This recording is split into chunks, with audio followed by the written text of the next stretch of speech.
Welcome to this explainer. Today, we're going to neutrally and technically unpack the incredibly complex architecture of Windows telemetry.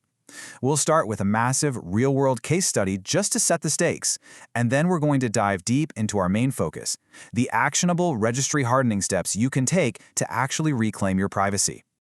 Okay, let's kick things off with a staggering number, 1.6 billion. That is the estimated number of active Windows devices running in the world today. And here's the kicker. If you are signed into one of these devices with a Microsoft account, you're assigned a hidden, deeply embedded tracker known as the GDID, or Global Device ID. To understand just how powerful this identifier really is, we can look back to July 2026.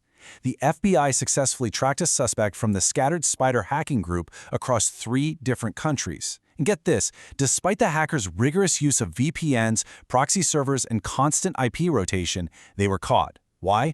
Purely because of this Global Device ID. Microsoft has completely acknowledged that this tracker exists, and crucially that it cannot simply be toggled off.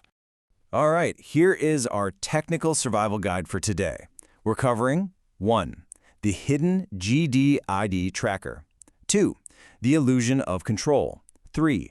Essential registry hardening steps. 4. Stopping telemetry and networks. And finally, 5. The hard truth. Let's start with Section 1, the hidden GDID tracker, and the unkillable device, PUID. So, the GDID is a 64-bit passport unique ID, but it's minted server-side by Microsoft, meaning it isn't just generated locally on your laptop. The transmission chain looks like this. Right at login, the Windows Live ID service provisions the device. Then, literally seconds later, the connected devices platform registers that exact ID into Microsoft's directory. And finally, during routine update cycles, delivery optimization broadcasts it out to the world alongside your ISP data, your city, and your country. Which brings us to Section 2, the illusion of control, settings versus reality. Now, the absolute crucial point here is the massive contrast between user-facing settings and the underlying system reality. You know that friendly little toggle in your Windows privacy settings? Well, it merely pauses optional data, like your browser habits or how you interact with new features. But underneath all of that, a required diagnostic tier containing your hardware specs, your update history, and continuous DAG track flows just keeps on reporting home, completely ignoring that switch. It's totally an illusion. So how do we fix it? Let's move to the primary focus for this explainer. Section 3, Essential Registry Hardening Steps, taking real control. Since the UI settings are basically a mirage, we absolutely must apply policy-level registry changes. These are the kind that survive system resets. To truly minimize data collection, you have to bypass the Settings app entirely.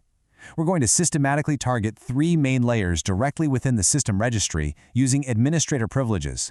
We're going after the baseline telemetry, the user-level advertising token, and the implicit inking and typing collection. When you enforce these exact values, the system fundamentally changes. By navigating to the data collection policy path and setting allow telemetry to 0, you're enforcing a hard policy-level cap. It literally grays out the settings toggle in the standard Windows UI. That is the ultimate proof that the system is now bending to your hard-coded rules, not Microsoft's defaults. And the exact same logic applies for setting your advertising info enable value to 0, completely eliminating your per-user ad tracking token. But we can't stop there. You also need to apply these paths to sever the really rich behavioral data pipelines.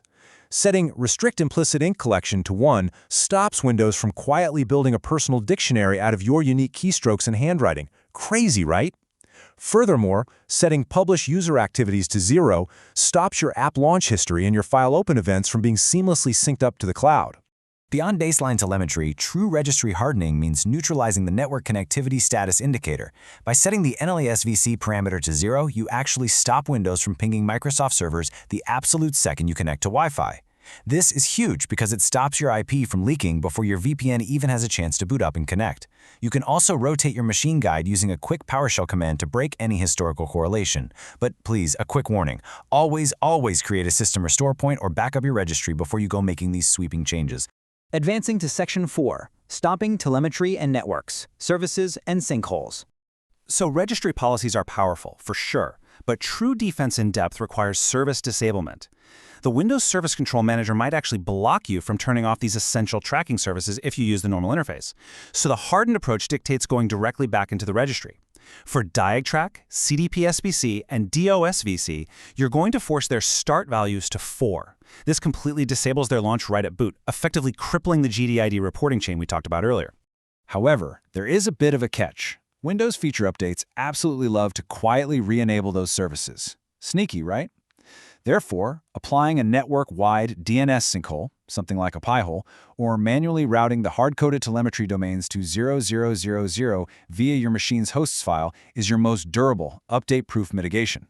Think about it. If the service can't resolve the address, it simply can't report the data. Now, for those of you who want an automated, fully auditable approach rather than editing all these keys by hand, the open-source No-JITted toolkit emerged right after the July 2026 Scattered Spider disclosure.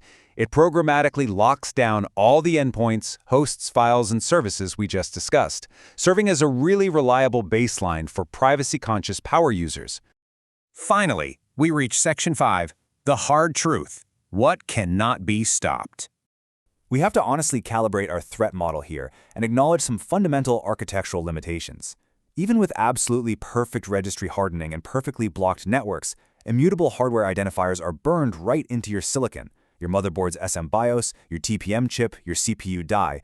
These can all be read by local applications without needing any special privileges at all. Plus, we have to remember that any GDID data or IP history Microsoft already collected before you applied these mitigations, yeah, that's permanent. It resides on their servers and is entirely subject to subpoena.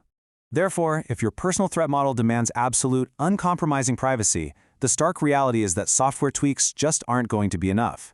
You have to explore the nuclear option, migrating entirely to Linux, utilizing something like Tails OS for pure operational anonymity, or, at the very least, sandboxing Windows entirely within a hardware-spoofed virtual machine.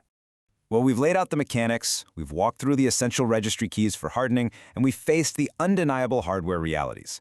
It really leaves you to answer one final, absolutely critical question before your next login. Is the convenience of the Windows ecosystem truly worth the permanence of your digital fingerprint? Thank you so much for joining me for this explainer, and stay safe out there.